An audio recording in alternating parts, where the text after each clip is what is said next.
Allahumma salli wa sallim wa barik alaihi wa ala alihi. Teman-teman, kalau bicara masalah rezeki, maka kita akan untuk mudah difahami saja, untuk mudah difahami, maka rezeki itu ada yang sifatnya mutlak, mau nggak mau akan sampai kepada kita. Ada yang sifatnya ikhtiar, ada yang sifatnya ikhtiar.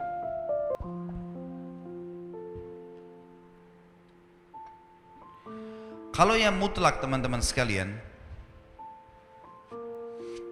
mau nggak mau datang kepada kita. Biarpun kita lagi duduk di rumah, maka rezeki itu akan datang. Seperti misal, mata kita sekarang menangkap cahaya, hidung kita menarik oksigen, telinga kita menangkap suara, energi di tubuh kita pada saat kita mau bergerak, kita mengeluarkan proses makanan yang habis akan dibuang, kotoran, tinja dan air seni, rezeki datang. Ada juga rezeki-rezeki yang lain selain daripada itu, seperti misalnya kita lagi duduk di rumah, tetangga antarin makanan, nggak pernah pesan, nggak pernah apa-apa, tiba-tiba dikasih. Orang tua kita banting tulang, begitu mereka meninggal kita dapat warisan, ya. Ada rezeki yang mutlak. Kita lagi masuk ke restoran, tiba-tiba ada teman juga masuk, dibayarin, ditraktir. Kita nggak pernah programin sebelumnya. Namanya mutlak, pasti sampai ke kita. Jadi sesuai dengan hadis baginda Nabi SAW, tidak akan meninggal jiwa, tidak akan meninggal orang yang punya nyawa, kecuali akan dilengkapkan semua rezekinya. Ada orang subhanallah pas sudah tua sekali dapat warisan, tiba-tiba jadi kaya, ada saja. Ada orang bertahun-tahun sakit, sembuh di akhir hidupnya, kuasa Allah, rezekinya pasti sampai kepada dia. Ada hadis yang lain berbunyi, kalau seandainya seseorang di antara kalian, hadis sahih riwayat Imam Ahmad setahu saya, kata Nabi SAW, kalau seandainya seseorang di antara kalian lari dari rezekinya sebagaimana dia lari dari kematian, maka rezekinya akan datang kepadanya sebagaimana mati akan datang kepadanya. Itu maksudnya adalah mutlak, sampai kepada kita, mau nggak mau akan datang rezeki itu. Ada rezeki yang kedua, teman-teman, namanya rezeki ikhtiar, berhubungan dengan ikhtiar kita. Jadi rezeki ikhtiar ini memang harus melalui usaha, upaya. Seperti misal ada orang sudah S1, dia kerja jadi dosen di kampus, dapat gaji 5 juta. Dia ingin lebih besar gajinya, dia lanjutin S2. Ikhtiar dia bukan? Hah? Mana suaranya nih? Masih hidup nggak ini? Hah? Kalau sore-sore begini ada yang tidur, ini aneh nih. Hah? Tapi kayaknya nggak ada yang ngantuk, masalah rezeki soalnya. Jadi kalau orang S1 dia mau lanjut S2, tujuannya supaya gajinya di kampus lebih tinggi. Ikhtiar dia bukan? Ikhtiar dia. Baik S2 gaji 10 juta, S3 ternyata 15 juta. Dia sekolah lagi S3 supaya gajinya di kampus lebih tinggi lagi. Ikhtiar dia. Dia buka satu butik baju, kemudian dia mau kembangkan. Dia buka 5 cabang, 10 cabang, ikhtiar dia. Dia yang berikhtiar. Dia punya restoran, dia buka 10 cabang restoran, dia tinggal punya ilmunya saja, selesai. Dia bisa kembangkan. Kalau saya sering gambarkan di pengajian saya, masalah rezeki ini adalah seperti pohon buah, ada buah yang berjatuhan, ada buah yang bergelantungan. Buah yang berjatuhan ini, itu adalah rezeki mutlak tadi. Artinya kita tidak usah capek-capek upaya, datang sendiri. Ya tadi oksigen yang kita hirup, cahaya ditangkap oleh mata, tadi traktir teman, dapat warisan orang tua dan seterusnya. Ada buah-buahan yang bergelantungan, kita harus punya fasilitas, galaka atau punya tangga untuk naik ke atas, harus ada ikhtiarnya, baru bisa pungut tuh buahnya. Nah ini siapa saja boleh lakukan. Ingat, dalam masalah rezeki, kafir atau beriman sama-sama dikasih sama Allah. Jangan bilang, kenapa tetangga saya orang kafir itu bisa punya mobil mewah? Kuasa Allah. Siapa yang mau punya usaha, dia bisa dapatkan. Hanya bedanya antara muslim sama kafir di status halal atau haramnya. Kalau muslim, teman-teman sekalian, kita ini orang muslim, buah-buah yang berjatuhan dan buah-buah yang bergelantungan tadi, yang dibolehkan ambil hanya yang berkualitas. Ada busuk sedikit jangan diambil, halal. Sedikit busuk syubhat, bagus gak ya? Jangan diambil. Kalau orang kafir semua diambil, mau busuk mau enggak semuanya diambil. Kalau muslim tidak. Dan subhanallah, dalam masalah ini para ulama mengatakan seorang muslim mendapatkan keberkahannya. Nanti akan kita bahas masalah itu dalam kiat-kiat mempertahankan dan menjadikan rezeki supaya berkah. Jadi ini gambaran rezeki, teman-teman sekalian. Dan supaya kita tidak menyangka buruk dengan Allah, harusnya seseorang di antara kita, teman-teman sekalian, harusnya seseorang di antara kalian, ini wajib hukumnya, mengetahui bahwasanya kalau kita ingin mempertemukan tentang kondisi kita dengan kondisi orang lain, maksudnya kondisi orang non muslim misalnya, pertemukan yang sesuai, yang sepadan. Misal, tidak adil kalau saya seorang pegawai, gaji saya 1 juta misalnya atau 2 juta rupiah, saya pertemukan dengan tetangga saya yang seorang miliarder kafir, nggak bakal adil itu. Yang adil adalah pertemukan coba keadaan kita dengan kafir yang gajinya sama dengan kita. Nah, baru kita tahu bagaimana berkahnya rezeki itu. Harus adil, ya. Seperti kasus masalah kemarin di pilkada di Jakarta, saya juga bahasakan masalah itu. Tidak adil sekarang banyak orang non muslim ini mengatakan, atau orang-orang munafik dari kaum muslimin pura-pura Islam, dia bilang lebih baik pemimpin kafir yang tidak korupsi daripada pemimpin muslim yang korupsi. Ini tidak adil ini.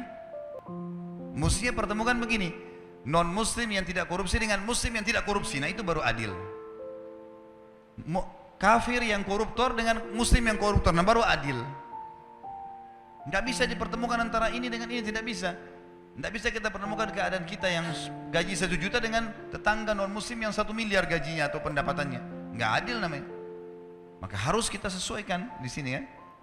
Harus kita sesuaikan supaya kita tidak sangka baik, tidak sangka buruk dengan Allah Subhanahu wa taala. Ingat, Allah selalu dengan prasangkaan hamba-hambanya.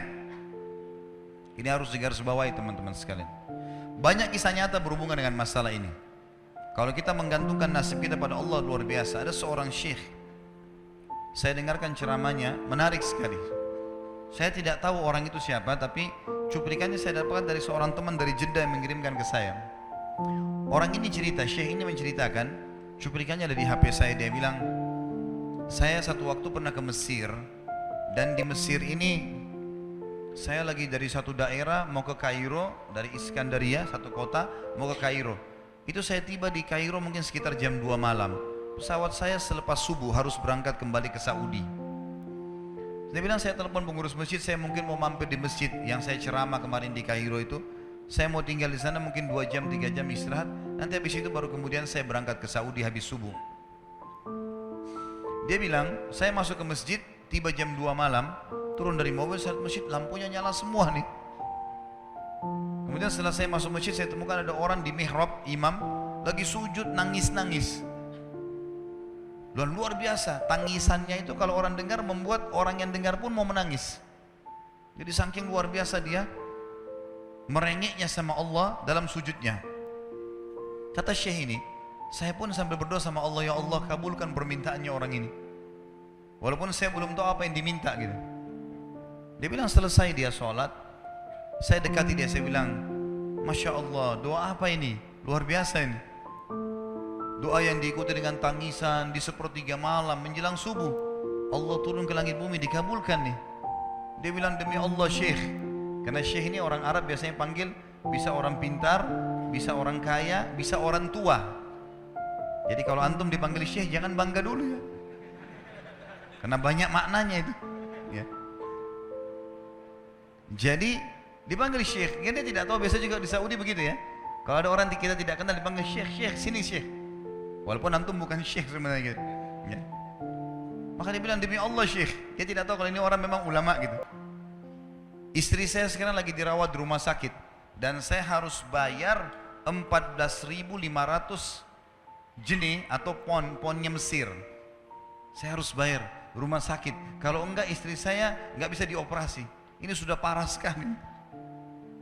Kata syekhnya, jadi gara-gara itu kau sujud sama Allah. Dia bilang iya, lanjutkan nangis sama Allah.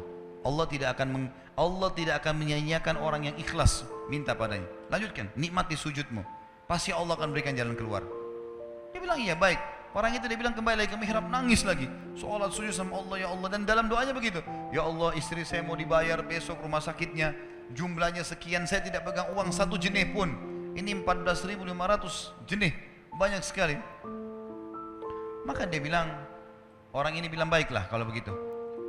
Syekhnya ini bilang, saya mau tidur dulu. Saya istirahat 1 jam, menjelang azan subuh dia bilang, ada marbot masjid datang bangunin saya.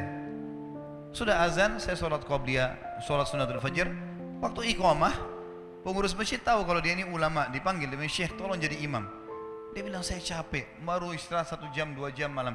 Biarlah imam. Dia bilang, tak apa-apa, ayat-ayat pendek aja, baca surah-surah pendek aja. Kata Syekh, baiklah. Dia bilang, saya baca surah-surah pendek.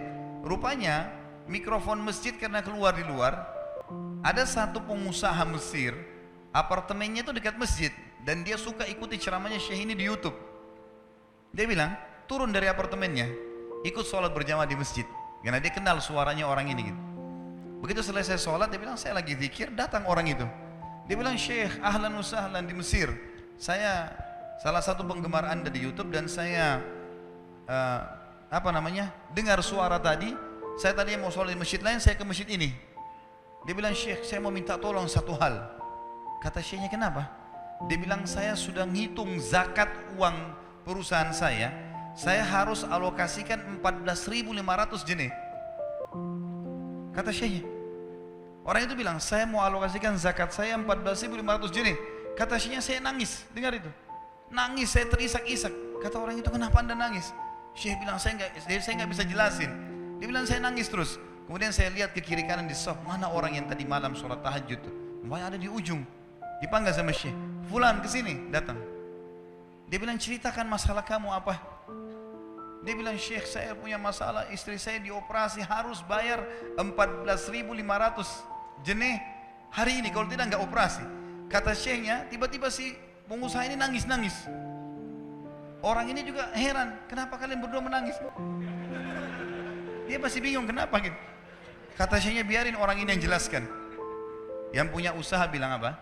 Demi Allah Syekh, saya sudah 1 minggu taruh uang ini di lemari saya, sudah 1 minggu. Setiap hari istri saya bilang, turunkan, lakukan haknya Allah, zakat itu keluarkan. Dia bilang, saya ingin dapat 1 orang yang saya kasih langsung daripada saya bagi-bagi. Saya mau 1 orang saya kasih, selesaikan masalah dia, dan Allah selamatkan saya di akhirat. Orang ini jadi nangis. Orang yang punya minta butuh nangis. Kata pengusahanya, ini uangnya silakan, 14.500. Semoga Allah selesaikan urusan saya di akhirat gara-gara saya bantu kamu. Kata Syekhnya, demi Allah yang terjadi, orang ini yang orang yang punya uang ini yang dikasih uang, dia tiba-tiba lupakan saya dan lupakan si pemilik uang. Dia langsung angkat kepalanya ke langit sambil menangis mengatakan, ya Allah, aku mencintaimu. Terpenuhi kebutuhannya, gitu kan? Kuasa Allah. Teman-teman, cuman kita selalu buru-buru. Kalau seseorang kita di perusahaan mau dinaikkan gajinya saja, mau naikkan jabatannya, dia harus tulis permohonan.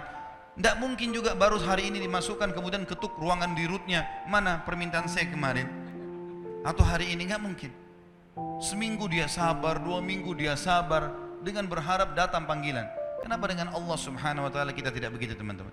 Banyak orang buru-buru dan kebanyakan orang mau menggantungkan permintaannya kepada Allah hanya pada hal-hal yang kecil, hal yang besar tidak, atau sebaliknya, hal yang besar, hal yang kecil tidak. Kenapa tidak pernah minta sama Allah dikasih motor, dikasih mobil, dikasih rumah? Kenapa hanya minta kalau penyakitnya dihilangkan baru kembali kepada Allah? Itu pun seringkali kita jadikan Allah nomor 30, teman-teman sekalian.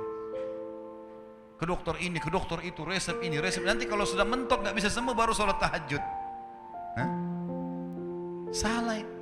Islam mengajarkan kita apa? Sebelum makan berdoa, sebelum tidur berdoa, sebelum aktivitas berdoa. Sebelum ke dokter doa dulu supaya Allah jadikan kesembuhan. Karena dokter resepnya cuma semoga lekas sembuh. Tidak ada pasti sembuh. Makanya teman-teman sekalian, kembali kepada Allah adalah jalan yang paling luar biasa gitu. Coba merengek kepada Allah SWT. Allah pasti tidak akan pernah memungkiri janji-janjinya.